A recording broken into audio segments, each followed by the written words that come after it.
On the 23rd of September 1840, the first station at Chester was opened by the Chester and Birkenhead Railway. 1 week later, on October the 1st, 1840, the Grand Junction Railway opened a separate station. Neither station was open for very long due to the inconvenience of transferring goods and passengers between them. They were replaced by a new joint station at the junction of the CBR, JR, and Robert Stephenson's new Chester and Holyhead Railway, which started at the joint station. The station was designed by the architect Francis Thompson and constructed by Thomas Bracey. The engineer C.H. Wild designed the train shed. Elements of the overall design were produced by other engineers, including Stephenson.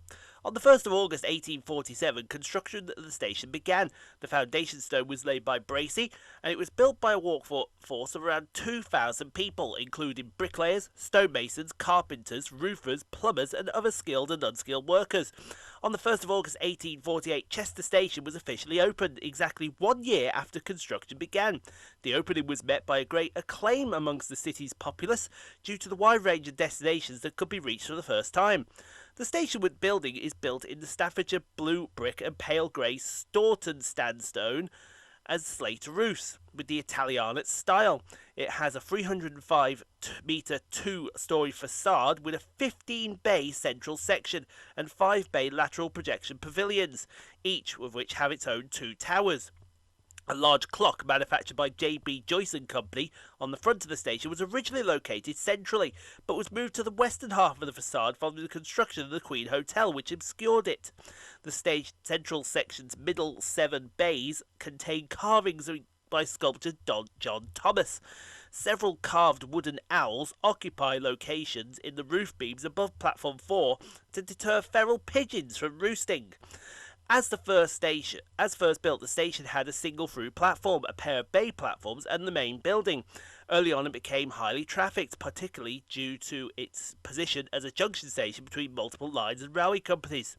In the first few decades of opening, it was expanded via the construction of sidings, warehouses, signal boxes, and 2 motive power depots to service steam locos which belonged to the different railway companies. To accommodate increasing numbers of passengers and freight in the 1860s and 70s, the station was extended again. 2 island platforms, 2 bay platforms, and additional facilities connected via a footbridge to the existing station were completed by 1890. From its opening on the 1st of August 1848, Chester was a joint station used by the Chester and Holyhead Railway, the Grand Junction, and the Shrewsbury and Chester Railways, as well as the Chester and Birkenhead Railways. The CHR and JGR merged with other companies to form the London North Western Railway. In 1850, the Birkenhead, Lancaster and Chester Junction Railway built a line from Chester to near Warrington, later absorbed by the CBR, and the CSCR was later merged with others into the Great Western Railway. The LNWR and GWR later acquired the BL and CJR jointly. Chester Station was served by Great Western Railway passenger trains and subsequently the Western region of British Railways from Birkenhead Woodside via Chester, Wrexham, Ruabon, Bowen, Shrewsbury, Wellington, Wolverhampton, Birmingham, Snow Hill, Leamington Spa and Banbury to London Paddington until the 4th of March 1967. The final service, the special The Zulu, was hauled by Vintage Trains' legendary Clun Castle. During 1875, Chester Northgate Railway Station was opened by the Cheshire Lines Committee. To prevent confusion between the stations, the older station was renamed Chester General.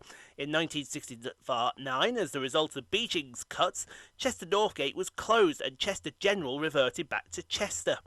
Peak activity during the Edwardian era, when more than 200 trains called at the station daily and more than 100 staff were employed. Large quantities of freight was also moved, including the Royal Mail's letter and parcels business. Special excursion trains were laid on for Chester races. During the First World War, troop trains used the stations when moving military personnel from training camps in North Wales to the Western Front. During the interwar period, the station was busy, only slightly affected by the rise of road transportation. Trams and later buses linked to the city to the station and its suburbs.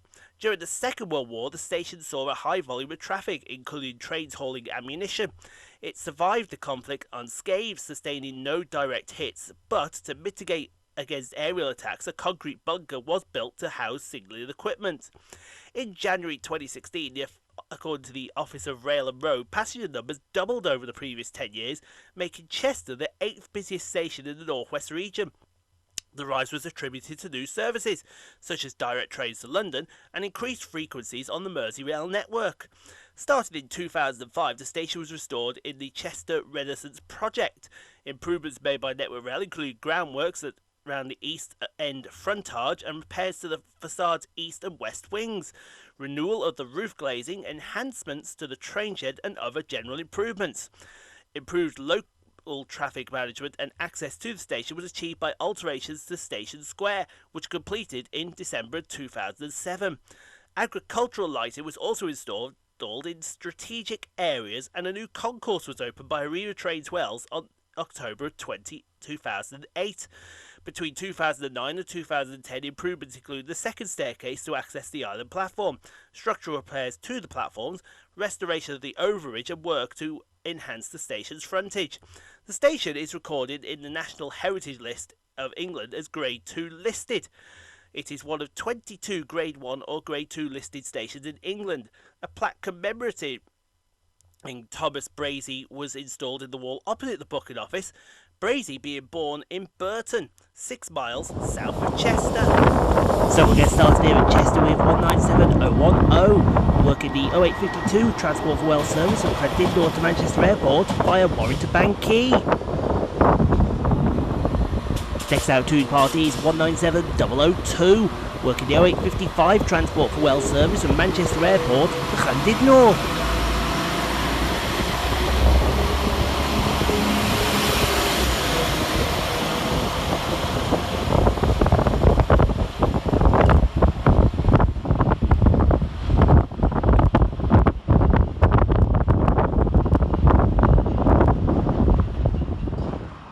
Up next for departure is 777028 with the 0857 Merseyrail electric service to Liverpool Central. This today terminated at Eastern Rake due to a train fault.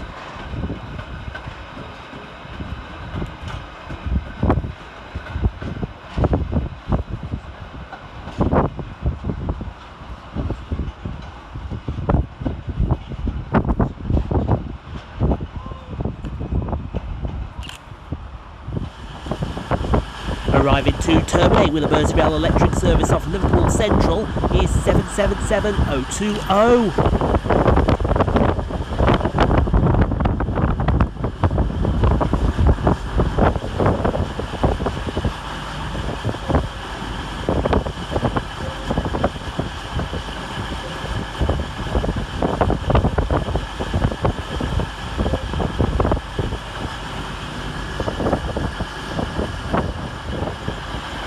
Disappeared off in the opposite direction, 777020 departs with the 0912 Merseyrail electric service to Liverpool Central.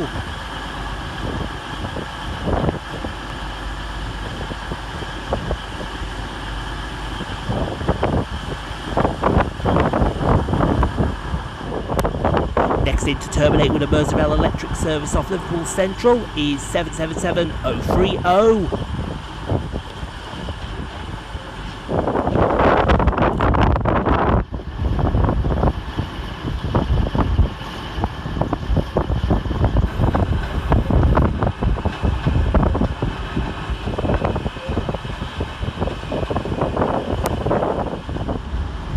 Arriving to terminate with a Transport for Wales service off Birmingham International is 158840.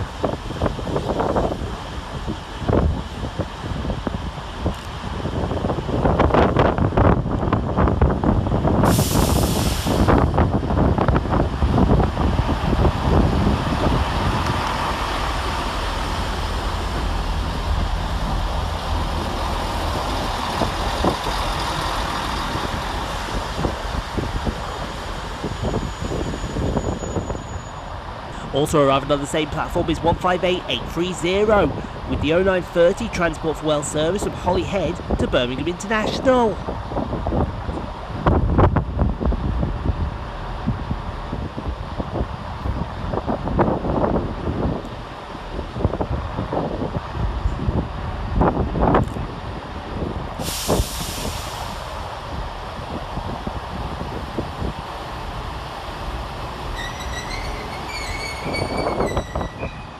Two for the price of one now, with 777030 departs, with 158830 and 158840 departing at the same time, with the 0927 Merseyrail electric service to Liverpool Central and the 0930 Transport for Well service to Holyhead to Birmingham International, respectively.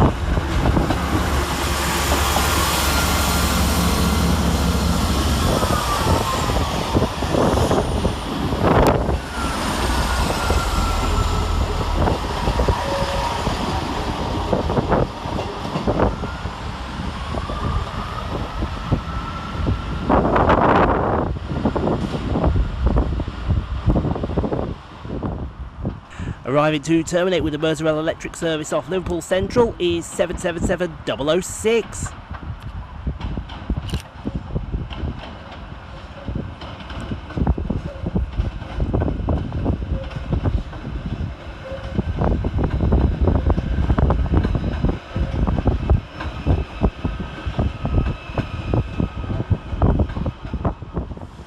And all turned around and ready to go. 777006 departs with the 0942 Merseyrail electric service to Liverpool Central.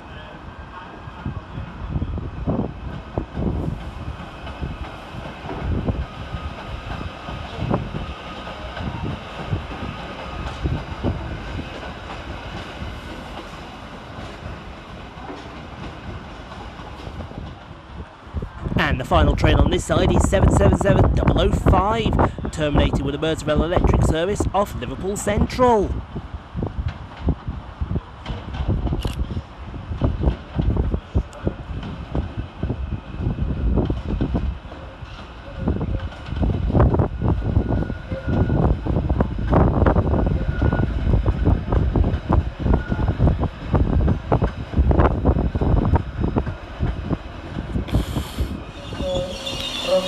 Cruising through the middle is 158822, working the 0959 Transport for Well service from Manchester Airport to Holyhead. When boarding the train, please wind down to the train seatbelts and close on passengers. Passengers boarding station instructed the conductor on the train to arrange for the train to stop to allow them to arrive.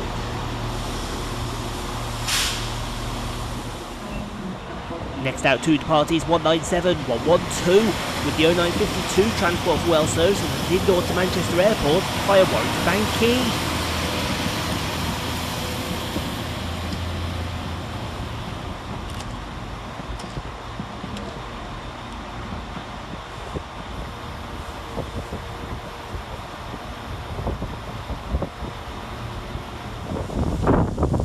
Next out two departees 197047 with the 0955 Transport for Well service to Crewe.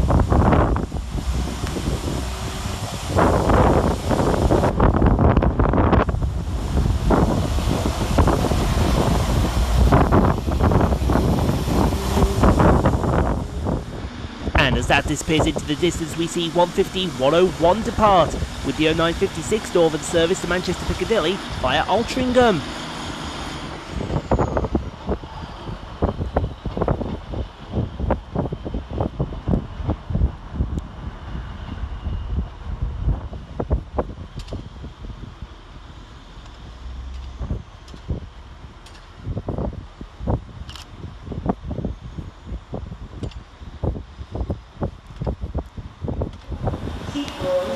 Quickly doing an empty shunt around Chester, 153325 and 153362. Service to Holyhead.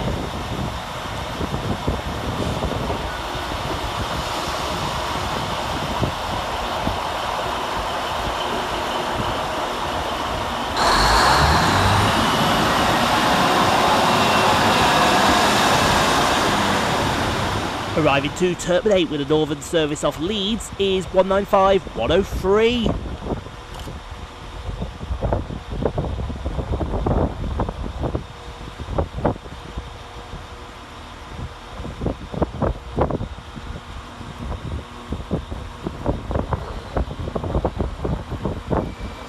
And completed its shunt move into a bay at Chester, 153362 and 153325. This station has no tactile paving on the platform edge.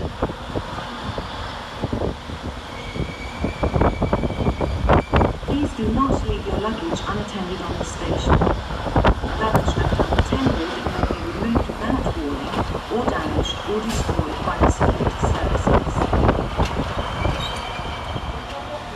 Next out, two departures 197-008 and 197-007, working the 1019 Transport for Wales service from Holyhead to Cardiff Central.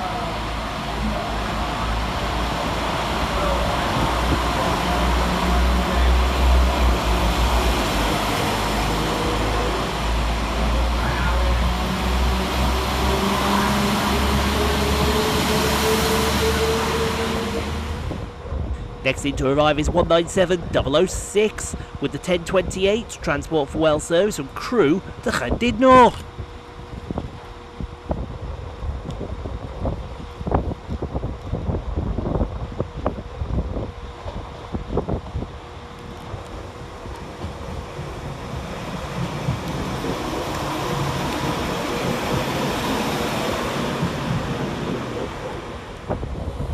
It's one calf in and one calf out now as 195-103 and 197-042 pass each other, working the 1028 Northern service to Leeds via Manchester Victoria and terminating with a Transport for Wales service on Liverpool Lime Street respectively.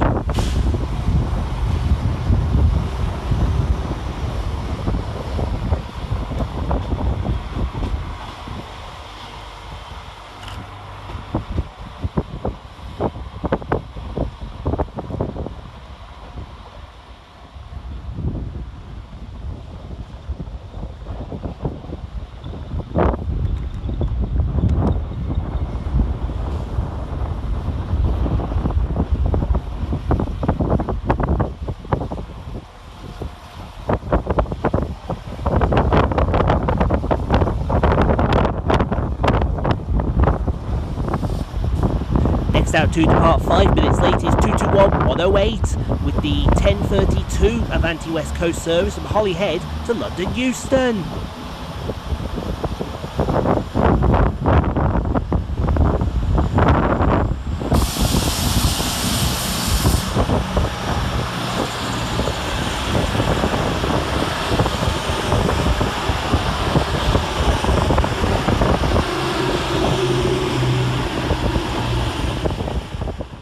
Arriving to terminate with a northern service off Manchester Piccadilly is 156-464 and 156-406.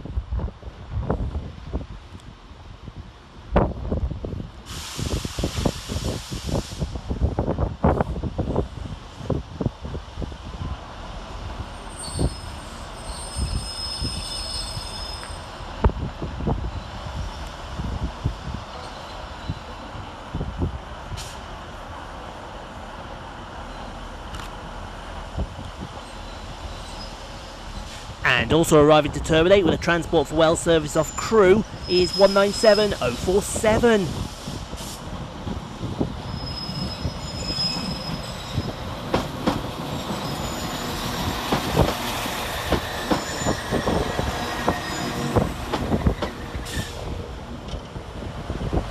And your final train of the session is 197-042, departing with the 1043 Transport for Wales service to Liverpool Lime Street.